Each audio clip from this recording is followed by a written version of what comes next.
Okej, idag ska vi göra någonting som såklart är en favoritaktivitet för mig. Och det är att vi ska koda. Vi tänkte att vi ska bygga en to-do-app som är någonting som man ofta börjar med att lära sig bygga. Särskilt när man ska koda i JavaScript och bygga lite frontend. Så Angela, hur mycket har du kodat i fronten? 0. Alltså det är en lögn med modifikation. Jag har ju gjort en Hello World JavaScript-app någon gång. Men man kan egentligen göra det vi ska göra idag utan att kunna någonting, utan att ha kodat någonting förut. Då jag har gjort en liten lista på vad du måste börja.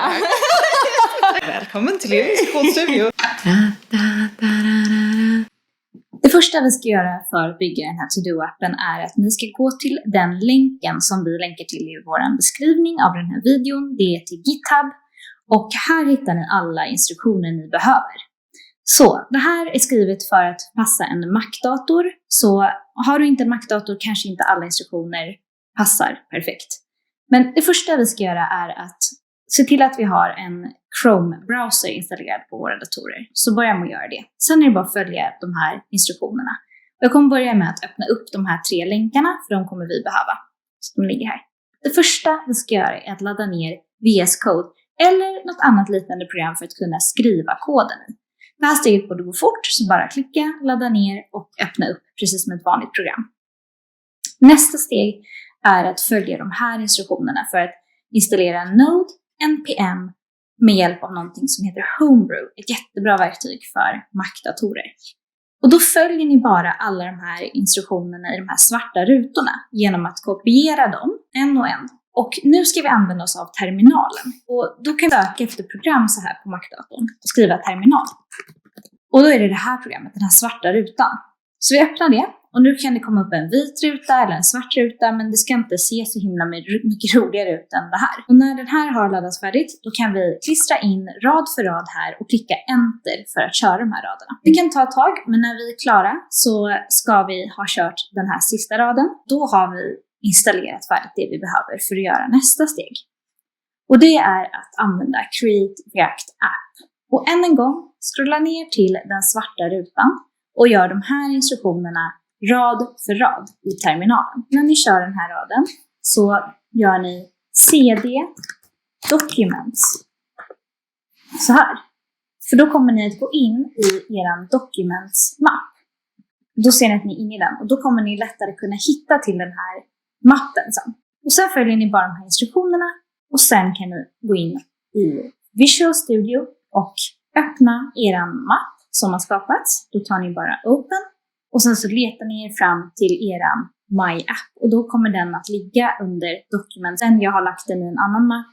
Här ligger den och så tar ni Open.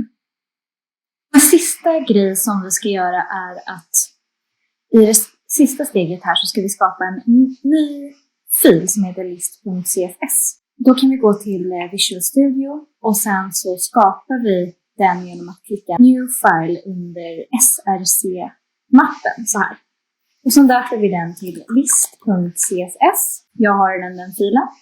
Och så vill vi att vi ska få in den här CSS-koden här. Och då kan vi kopiera det som står i den här filen. Så då tar ni bara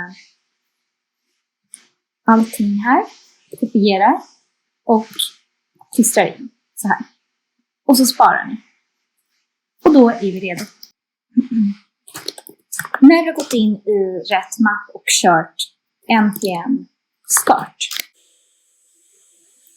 Då startas den här servern och så automatiskt öppnas det upp ett fönster i Chrome. Localhost betyder att vi inte riktigt är inne på en hemsida nu. Så den här hemsidan finns inte för någon annan, men jag kan se den. Och den går bara mot min kod. Det jag kan göra är att välja att lägga de här side by side. För då kommer du ju se den fantastiska appen. Okej, då kan vi börja på att titta här vad vi har fått nu från den här Create React App. Vi har fått en app.js. Det står edit source app.js to save and save to reload. Och det står ju här. Så det vi kan göra nu är att testa att byta ut allt det här mot Hello World. Och sen så sparar vi Command S. Vi tar bort den här.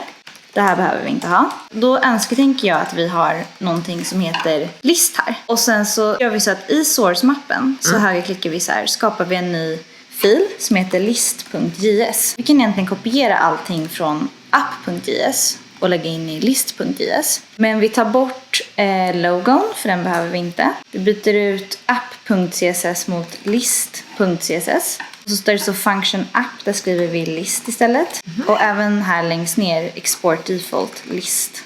Kan vi egentligen ta bort allting som ligger i den här diven. Ända ner till div. Exakt. Nice. Och så där i då, i mitten. Vi har en div så här. Och när man stänger den så automatiskt så blir det så här. Och då kan man skriva här. Vi skriver list item här i. Och så sparar vi. Vi ska importera den här list som vi precis skapade. Och sen sparar vi. Och nu kom det upp en list item. Alltså det är så visuellt det här med JavaScript. Allt vad händer. Interface. Så kan vi lägga till lite fler. Så här. Och spara.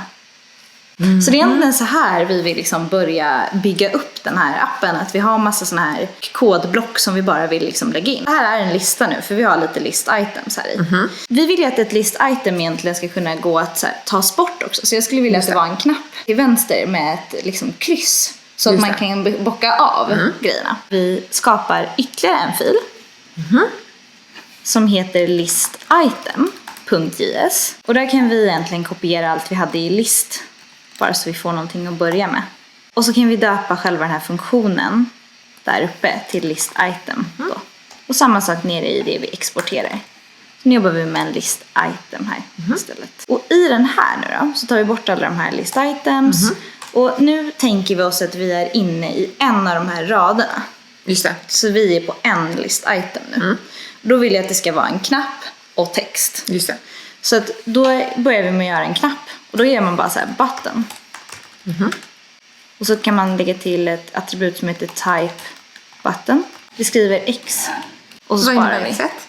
Xet är bara att det ska stå ett x i knappen, tänker jag. Just det. Så du vet, det ska vara liksom. Så det är bara text egentligen. Då vill du importera den här också, exakt. Då vill vi importera den till list. Och sen testar vi och byter ut den översta diven här till en list item istället. Nice! Då får vi en liten knapp. Så om vi går tillbaka till list item. Efter button bara här. Så kan vi lägga till en div. Som vi skriver bla i. Och så sparar vi.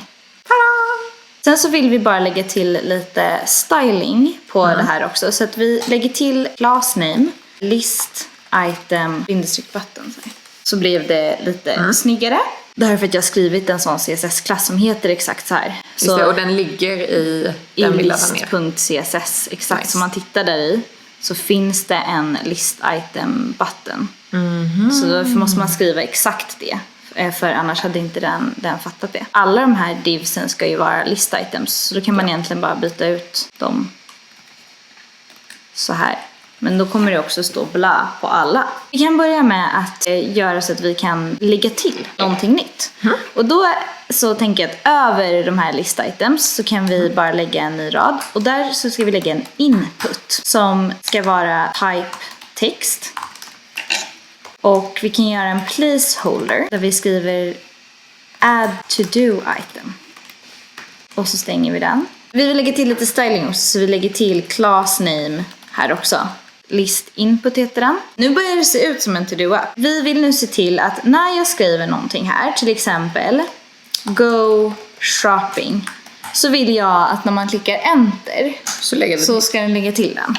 Och då måste vi hålla lite koll på när vi faktiskt trycker på någonting. Så det vill vi att det här inputfältet håller koll på. Och då kan man lägga till en till sån här property som det kallas. Som heter on key down. När man klickar på någonting överhuvudtaget så vill vi att den anropar en funktion. Och vi har ingen sån funktion än, men vi gissar att den heter on change. Så då heter den här funktionen on change, men den finns inte än. Så om vi sparar nu så kommer vi få fel. Och då står det så här failed to compile.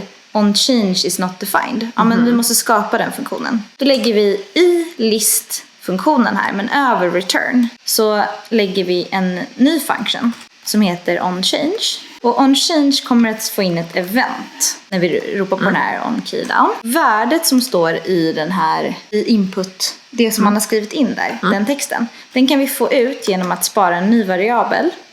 Const står för att det är en konstant variabel som vi kan kalla för value. Och value är event.target.value. Om man bara skriver log så kommer Visual Studio automatiskt föreslå logg. Kan man klicka enter. Då får vi console.log och här i kan vi skriva bara value, bara för att se vad vi får. Och så kan vi spara. Då om du går till browsern här och så högerklickar du någonstans och så väljer du inspect. Så kan du välja konsol. När vi skrev console.log här, då pratar vi med konsolen. OnChange kommer att logga vad vi skrev. Så om vi testar att skriva någonting här nu. Test. Så den har loggat varje gång jag har skrivit. Vi kan göra en if-sats. Och så kan vi säga att om event.key är lika med. Och här gör man faktiskt 3 är lika med tecken. Enter med stort E. Nu är vi inne i den här if-satsen. Då vet vi att vi har klickat enter. Vad ska vi göra då? När vi har klickat enter, då ska vi lägga till objektet i listan. Typ. Exakt, det man har skrivit. Det har vi value. Vi behöver spara value någonstans nu. Så det vi kan börja med är att bara börja med att logga. Att vi låtsas att vi sparar. Då ska vi testa vad som händer om vi skriver någonting och sen tar enter. Saving. Saving, exakt. Men den har ju inte gjort det, för den har inte lagt upp den här vid bla. Då kan vi egentligen bara hålla ett litet state. Och då gör man det i React genom att man använder någonting som heter use state. Så uppe där det står React, där vill vi lägga till use state här. Och då så tar vi den funktionen. Och sen så lägger vi högst upp i listfunktionen. Då vill vi skapa en konstant som heter items, där vi vill hålla koll på alla items som vi lägger till i den här listan. Men vi vill också ha en funktion som heter set items. Och det kan man få om man använder use state så här. Och här lägger jag in en tom lista. Det är för att i början så vill vi att statet ska vara tomt. Och då kan vi egentligen välja att lägga in lite saker här till att börja med om vi vill. Vi skulle kunna välja att när man startar upp här så ska det redan ligga saker i listan. Då kan vi till exempel säga att det ska vara eat lunch. Brukar jag glömma bort. Någonting som du brukar glömma bort. Drink water. Skitbra. Nu ligger det 2 stycken grejer här i listan. Och då vill vi att de här ska ligga här i listan istället för bla. Så om vi går till list item så kan vi välja att när det står function list items här, så vet vi att vi kan få in någonting som heter props. Properties som man skickar in till list item. Istället för bla här kan vi göra såna här måsvingar. Så kan vi skriva props.text. Det finns ingen text här, för vi har inte skickat in någon text till de här listorna. Så nu blev det bara tomt här. Så vi går tillbaka till list.js. Det är här vi kan skicka in text till de här nu. Så här kan vi då skriva hello till exempel på den första. Och så sparar vi. Nu vill vi att det faktiskt ska vara de här itemsarna som ska in. Vi ska gå igenom alla items, så skriver man .map. Då kommer man få att det här kallas för en arrow function. Så att vi kommer att få en item. Och med den itemen så kommer vi att returnera en list item där text är det vi hade i listan. Så av alla de elementen vi har i listan så kommer vi när vi gör så här .map att få ett element åt gången. Och det elementet, alltså eat lunch först, kommer vi att skicka in som text till list item.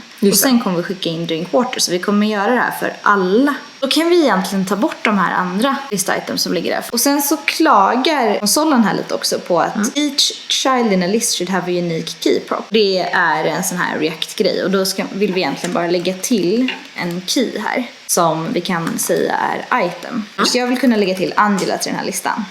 Och det står ju saving Angela här. Men den sparar ju faktiskt inte, för den lägger inte till den här. Vi har en funktion här som heter set items som vi skapade. Och den kan vi använda för att faktiskt uppdatera den här listan dynamiskt. Vi kan göra en ny lista. Items.concat value. Value är det som vi har skrivit. Så i det här fallet är det Angela. Man kan se det som att det är en lista som sätts ihop med en annan lista. Den kan vi sen göra set items med. För nu så skriver vi över items med den här nya listan. Men nu kan vi testa och se. Funkar det att lägga till Angela nu? Men vi kan fortfarande inte ta bort. Behöver vi jobba med vår button nu eller? Exakt. Gå tillbaka till list item då. Så vill vi se till att button faktiskt gör någonting. Och det gör man genom att lägga till ett prop så här som heter onClick. När vi klickar, då ska det hända någonting. Kallar den här funktionen för onClick. Men onClick har den inte än, så vi måste skicka in onClick från list. Vi vill faktiskt ta bort bort just det här itemet som vi är på. Och då lägger jag till här så att jag kan också få ut index. Remove item och sen platsen. Det är först när vi faktiskt har kallat på den här funktionen som jag vill göra remove item. Så därför måste man göra en arrow function igen. Om vi sparar nu så kommer vi få fel som säger att remove item inte finns. För det är en funktion som vi precis hittade på. Så vi ska skapa den precis som vi gjorde med onChange. Just det. Så då lägger vi till en till funktion bara som heter remove item. Då måste vi skriva index här också för vi vet att vi kommer få in ett index. Och då kan vi använda den. Det vi vill göra nu är att precis som vi gjorde en ny lista här där vi la till så vill vi göra en ny lista nu där vi har tagit bort. Då gör vi så här. Items, det är våra nuvarande items. Filtra varje item så vill vi bara ha kvar dem. Om varje item, jag skiter i vad det är för item, men jag får också en plats i listan. Om den platsen är skild från den platsen vi vill ta bort, då sparar vi det itemet. Och då kan vi sen, precis som vi gjorde här uppe, göra set items new list. För nu har vi uppdaterat så att new list är allting utom den platsen. Just det. Då ska vi kunna ta bort här nu då. Ett lunch är borta. Då, här är vi egentligen klara. När jag lägger till Angela och klickar enter så vill jag egentligen att den tar bort Angela. Och det kan man göra genom att när vi vet att vi har klickat enter och då har sparat den här, då kan vi faktiskt också sätta att okej, det här event.target.value ska bli tom. För det var den vi plockade ut först som value och sen sätter vi den till tom. Jag skriver en jättelång text. Hur kommer detta att se ut? Så här testar man alltid när man... Och då liksom, ja, det ser helt okej ut men då blir ju hela listan väldigt bred. Då har vi väl byggt en to-do-app. Jobba! Toppen! Det här blir hur bra som helst. Det som är så nice med att du redan har gjort det jobbiga i CSSen är ju att nu kan vi bara gå in och byta färg. Ni får customisa den här listan till er egen. Jag har valt en väldigt grå färg, för jag är väldigt grå. Se om ni kan gå in i den här list.css-filen och se var sätter jag den rosa färgen. Och se om ni kan lista ut hur man ändrar den. Det här var faktiskt roligt. Ja, eller hur? Det är instant gratification för att man ser liksom direkt när det uppdateras. Det tycker jag är fett kul. För att jag är lite sådär, man vill ju ha de här quick winsen liksom. Sant. Jag kommer lägga upp all den här koden som vi skrev nu på ett GitHub-konto. Då kan man titta också så här, om det blev någonting som blir fel själva så kan ni bara jämföra och så kan ni se så här, man glömmer någon liten måsving. Får man gå tillbaka och räkna dem. Ja, men så här, googla allting. Stöter ni på några problem, är det någonting ni bara fastnar på så ni bara så varför förklarar hon inte det mer? Googla det bara. Vilket ämne borde det finnas mest information om på nätet? Jo, men kanske faktiskt hur man programmerar. Faktiskt. För det är programmerarna som har byggt upp nätet. Och skriv ner i kommentarsfälten om ni fastnar också. För vi kommer ju sitta och kolla när vi... Eller mest du, Elin. Jag kan inte dra så mycket. Men hörni, hoppas ni tyckte det var kul. Ge oss en like om ni gillar det så kommer vi göra fler såna här videos. Och sitter ni med det här och fastnar, bara fråga på. Då ses vi i nästa video. Ta hand om er. Hej då! Chilling!